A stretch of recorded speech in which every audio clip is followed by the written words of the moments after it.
So let's talk a little bit about this game. I want to open up the floor for this question because I think this is really the difference between, other than the whole cheating thing and the fact that Jim Harbaugh is not going to be on the sideline. And there's plenty of time to talk about all that stuff. But I want to know from you guys, and I want to know from you in the chat, did our offensive line and did Kyle McCord improve enough this season in the 11 games we played to beat them this Saturday? Did the offensive line improve enough? And did Kyle McCord's play get better and improve enough to where you're confident we can walk into a hostile environment in Ann Arbor this Saturday and beat them on their field? Who wants to go first? I'll go. Go for it. I absolutely think they did.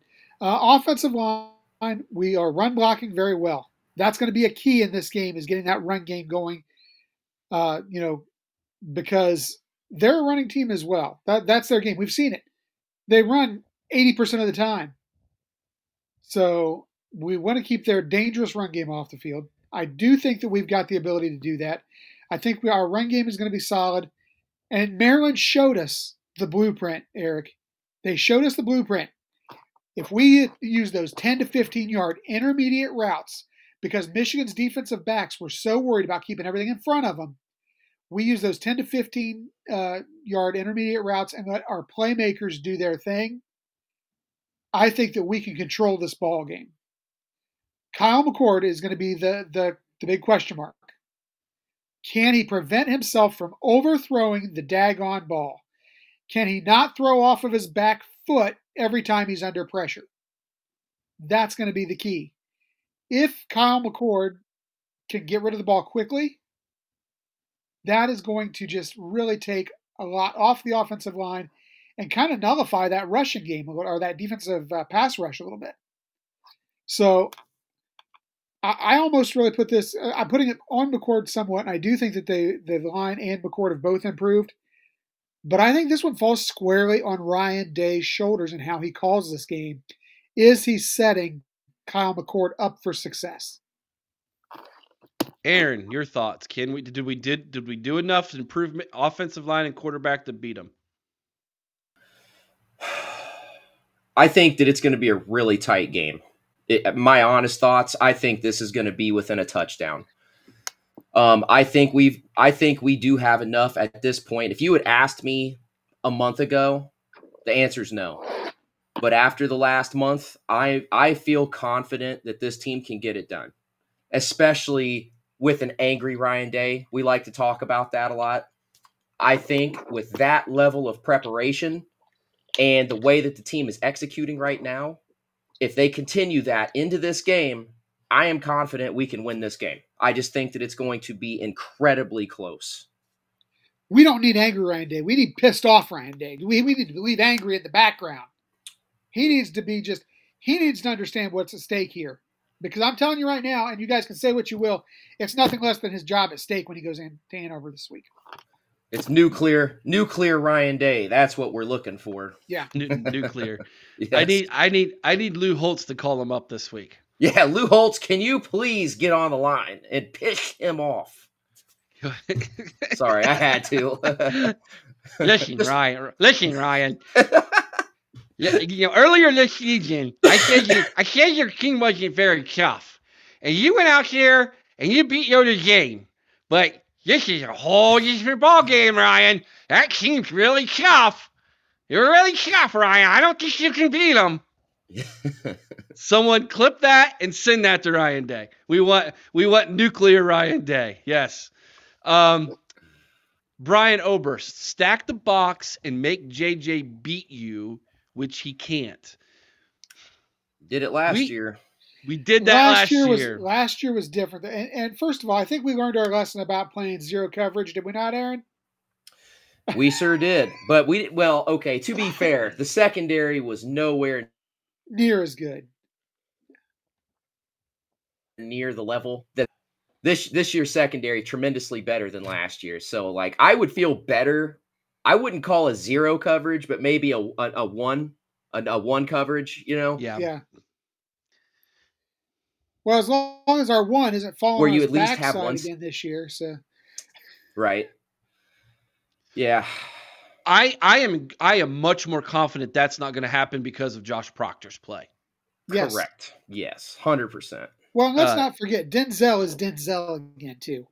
Right. Yeah, yeah, and if God forbid injuries happen, we have depth, and that depth has played. So Yes. you mentioned it last week, Aaron. Losing Lathan Ransom could hurt a little bit, but I see Hancock and I see Jermaine Styles. Matthews. Their play at safety has been really good the last 2 weeks.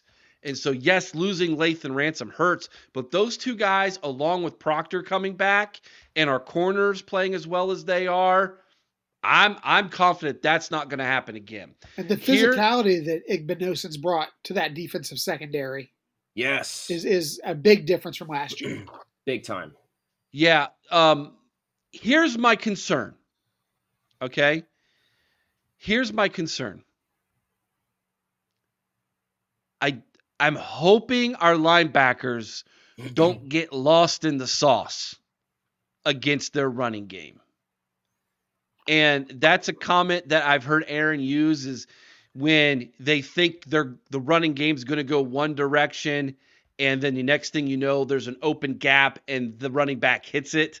Michigan is very good at a little bit of the misdirection in the running game and pulling guards and getting extra blockers going in one direction. And as much as I don't like to admit it, that offensive line they've got is good. It is really, really good in the running game. We've got to stop that. Now, if Sawyer and JT and our defensive tackles play like they've been playing, I don't think Michigan has seen a defensive line like this either. Okay. Yes.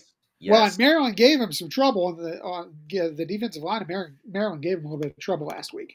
And that's what I wanted to say to your point, Eric, that the linebackers can't flow too far. They can't overflow it, okay? But here's the key to that, okay? If the line is getting penetration up in there and they're forcing the running backs to figure out a different lane, that helps out the linebackers big time because that blows the play up.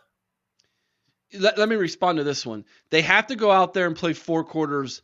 That's all there is to it. That's part of the problem. Offensively, we've not put 4 quarters together all season long a lot this year. We've been a really good second half offense. But we get off to slow starts sometimes. And think about the Notre Dame game, right? So, and I know we're a different team now than we were then. I understand that. But this is a different level. Do you guys think it's fair to say that this is the best team we've played? Yes. Yes. Okay. So, and I think it's definitely fair to say this is that we're the best team they've played by far. For sure. By far. I think this is a fair question. When we played Notre Dame in what was that, week 4? 3? Yeah. Thanks 4, yeah. 4. Were they better than Penn State when we played Penn State? I think they were. Yes. The quarterback play was better. Yeah.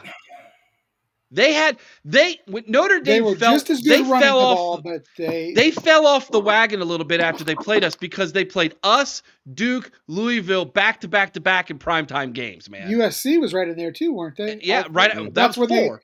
That's when they got healthy. 4 straight primetime games, man. Like, okay, you can't.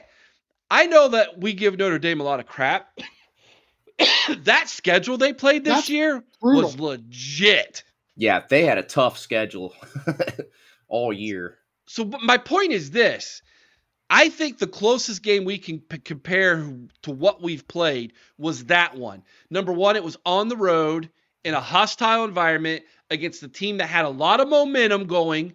They were 4-0, if you recall. I think we were 3-0 and they were 4-0. Yeah. And they had all the confidence in the world. And it was like 2 Goliaths going back and forth early in the game. I agree with you, Aaron. I think this is going to be a close football game. Yeah. Which I think Ryan Day knows this. And that's why I don't think Ryan Day was upset that he was kicking as many field goals as he was yesterday. No, we needed that. We That needed needed to that. happen. Yes. Yes. Absolutely.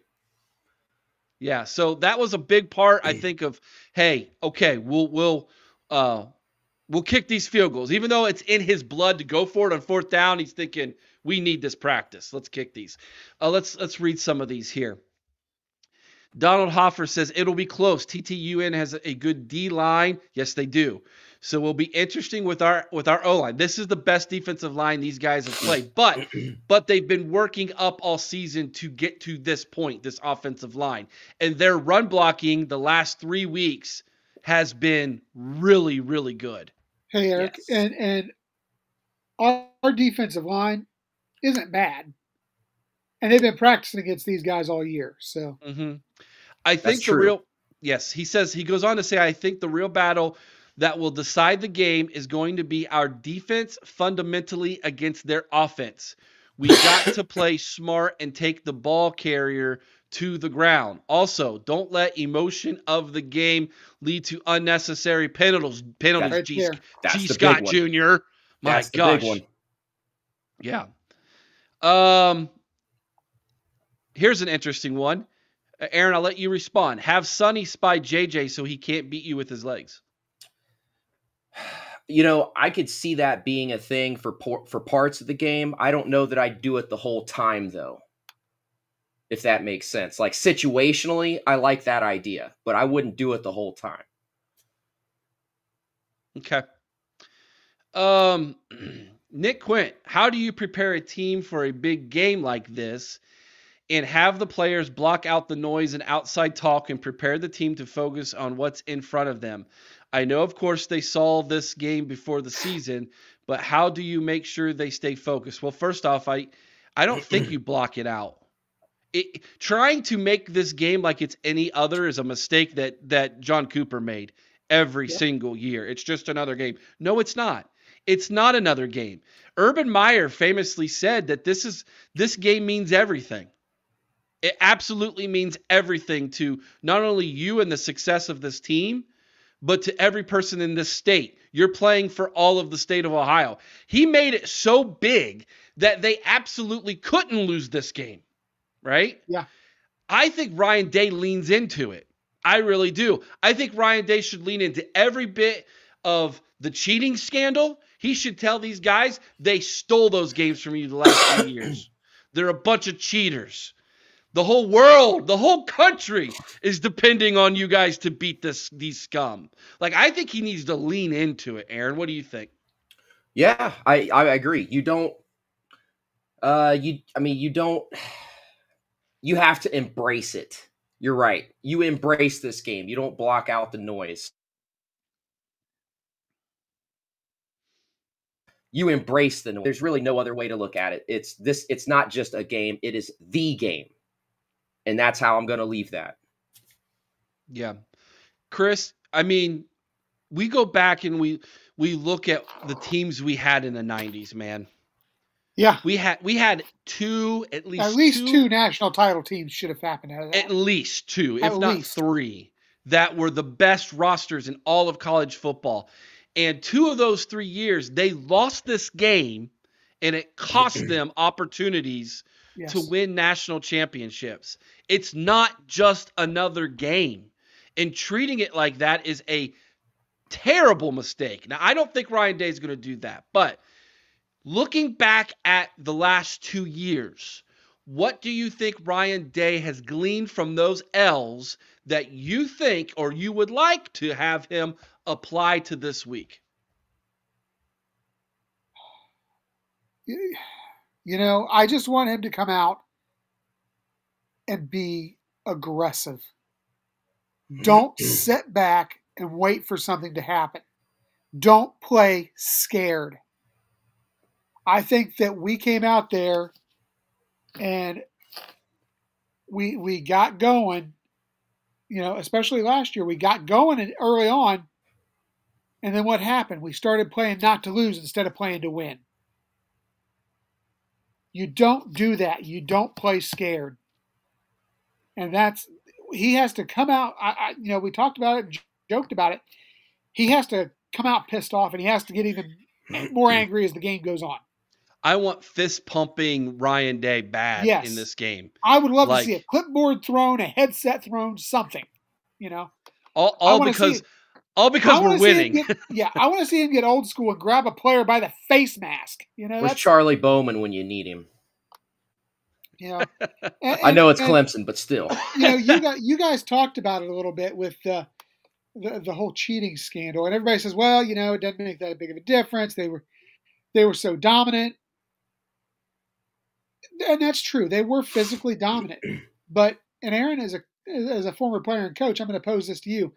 Is it not much easier to be more physical and more dominant when you are in the perfect offense or defense because you know what the other guy's running? Say that question one more time. It cut off for me. Isn't it easier to be more dominant when you are in the perfect offense or perfect defense because you know what the other guy's running? Yes. Well, look at the results the last 2 weeks. Those guys are removed. They can't steal the signs. They didn't look like world beaters the last couple of weeks. No, I was watching that game yesterday. I was sitting there and I looked over at my cousin. I said, you know what? They may win this, but Michigan's in trouble right now. Yeah. And I really feel like they were for a good portion of that game. Let's turn the tables, Chris, since you brought it up. Larry asks a wonderful question. Think about the distractions and pressures TTUN is going through. Players are human. It's a circus up there. I think we have the mental focus and edge. That kind of speaks 100%. to what you're saying. I would agree. Big time. I would agree. And you know what? Who knows what's going to happen the next week? Just look at what's happened over the last week. They've lost another coach, got fired the Friday before the Maryland game. They've got another one being investigated. I mean, this is constant chaos. I joked about it on our forum earlier where it was like, hey, you know, what's the over-under on how many coaches are going to still be in Michigan by the time this thing's over? Let me bring up a point real quick on this, okay? Yeah, go ahead. So, yeah, this can be a distraction. Here's where you're going to find out what kind of coaching staff is left up there, okay? Adversity brings great teams together. Right. Okay. Now, are they going to rally around this thing, or is it going to be a distraction? We're not going to know until Saturday at noon. And this is the other thing. I don't know if you guys have seen it. Now, there are all kinds of reports linking Jim Harbaugh to Las Vegas. I've seen that. Yeah. And I think we know that how much, and his team knows how much he's flirted with the NFL in the past. I think that there's going to be some writing on the wall. Is that going to, as you said, Aaron, bring them together, or is this going to be maybe another wedge that comes between them? That one right there would be a wedge that you couldn't deny. I think. The media circus that's going on with the cheating stuff, different animal. But when your head coach is leaving, that's a little different. Dan, that was uncalled for, by the way. I wondered if you were going to catch that. I kind of slid that in and slid that out real fast. I think he goes to Chicago. I think he goes to Chicago if he goes. He played there. I think the Vegas job is calling his name. I really do. Especially with the cheating stuff. Right up his alley. Yeah. So, guys, we need this. Absolutely not. Absolutely not. Hey, right now, I tell you straight up, he ended up being the Bengals head coach. I'm out. That's what I'm saying. I'm out. I don't care. Like, I'm the same way. I can't stand the guy. I'm a Buckeye first, man. Long before I was a Bengal. No.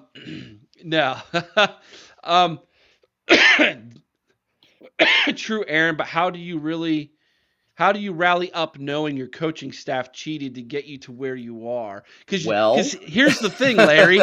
they don't believe they cheated. Exactly. That's the thing. Plus, the evidence is I'd say they rallied up pretty darn good because, well, they're still playing. Nobody's transferred, and they're undefeated to, back-to-back Big Ten champions. So I'd say they don't have a problem with that. You know what's sad, Aaron? And I mean, it's not sad to me because I'm a Buckeye fan, and I really hope to laugh at them all about this soon.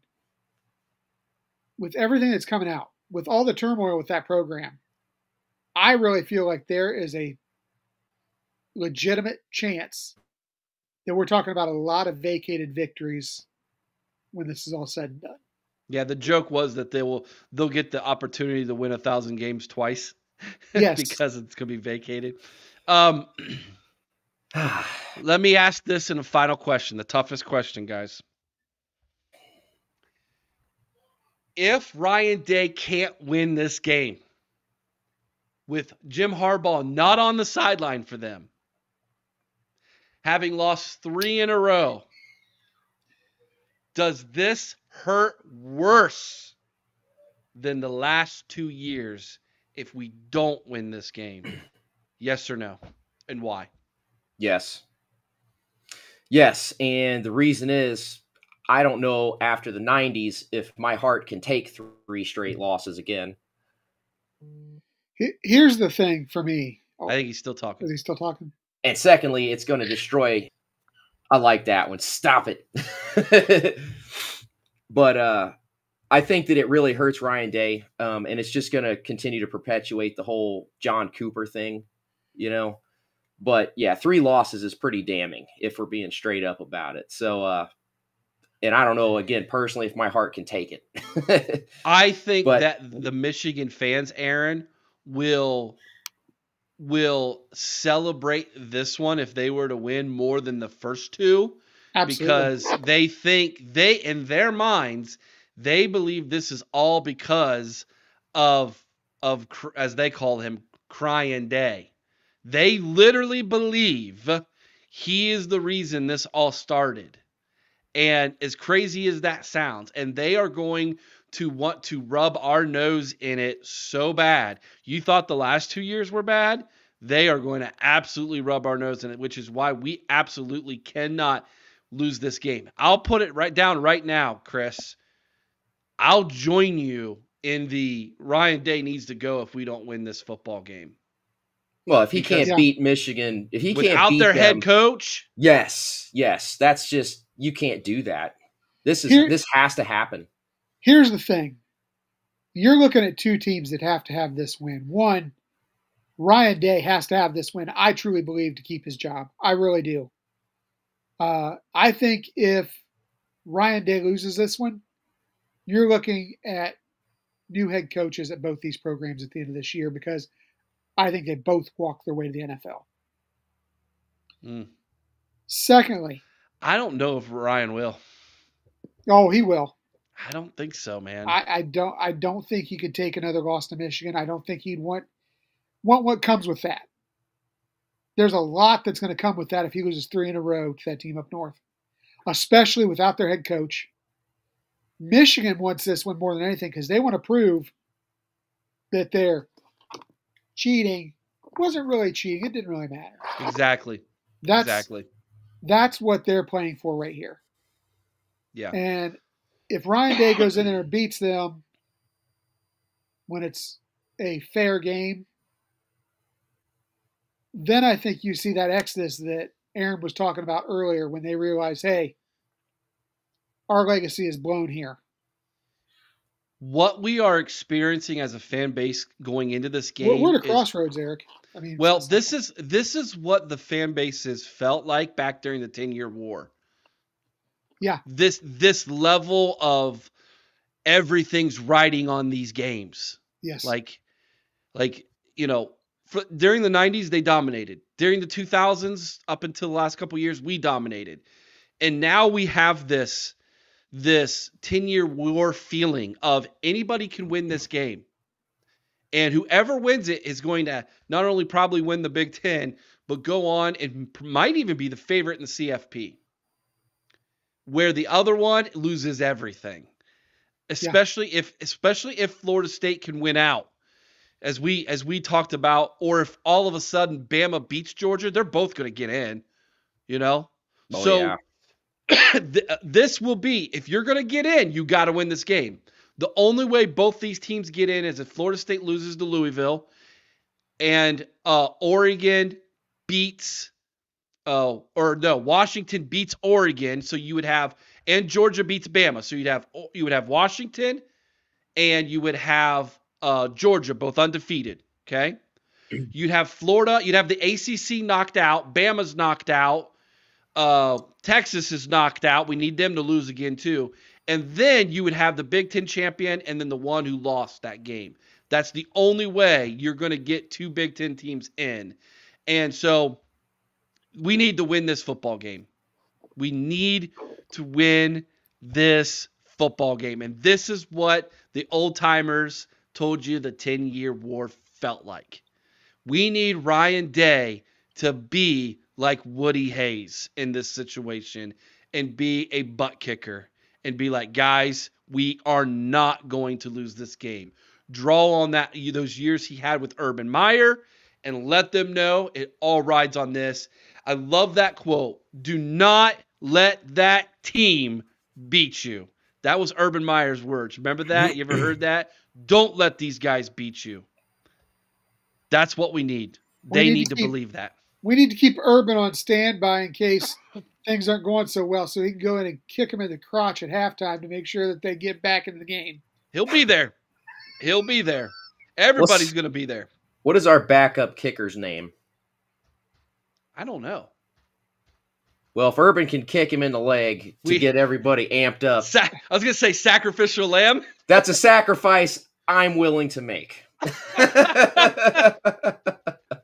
If they go into the game trailing at halftime, I say Ryan Day just gets the boots put to him by Urban Meyer. How about that? Kick him while he's down. That's right. Maybe guys, wake him up. Please, if you haven't already, give us a thumbs up if you're watching on YouTube. We really do appreciate that. That'll help out the algorithm. So please, by all means, do that. Make sure to check out our YouTube page this week. We will have previews probably beginning Tuesday night, if not Wednesday night, and we'll be running them all week long. We'll be doing all of our recording on Tuesday, but then we'll be releasing those segments throughout the week as we get closer to the game. It is a noon kick on Fox this Saturday, so don't miss it, obviously. This is huge. I hope to be posting.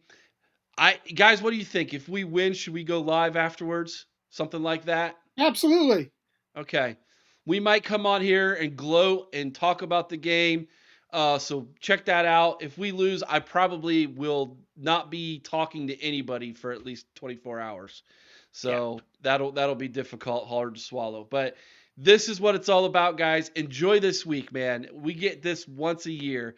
It's the greatest rivalry, not just in college football. I believe personally it's the greatest rivalry in all of sports. And we get to be a part of it. And I'm going to enjoy this one because I've got a good feeling about this. I'm not going to give a score prediction. We'll give that later this week. But right now, I am leaning towards we win a close one. I think we win at the end. And I'll tell you why I think we can. I think this football team has been in that situation much more than they have this year. Last week was the first time they felt any sense of adversity this year against an opponent. That'll change Saturday, and I don't know that they know how to react where we are a second half team. This thing is close. In the second half, I think we can get those big runs. We start controlling the line of scrimmage. At the end of the game, we win this thing. That's kind of where I'm leaning towards right now. Chris, last thoughts.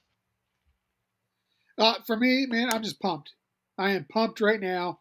I wish this game was about to kick off. I really do, because I don't know if my blood pressure can take a whole week of listening to the, we'll just say, fans from up north running their mouth.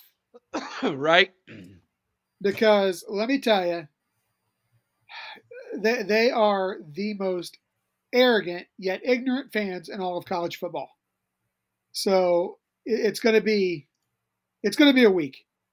It's going to be a week. Aaron, last thoughts. Yeah. Just enjoy the week. We get it once a year. It's almost like Christmas. I think as an adult, my anxiety waiting for this day to happen is probably better than Christmas at this point almost. But enjoy the week. It's Thanksgiving. Enjoy your families. Enjoy your friends. Enjoy the whole week in its entirety and talk as much trash as you can to your Team Up North buddies.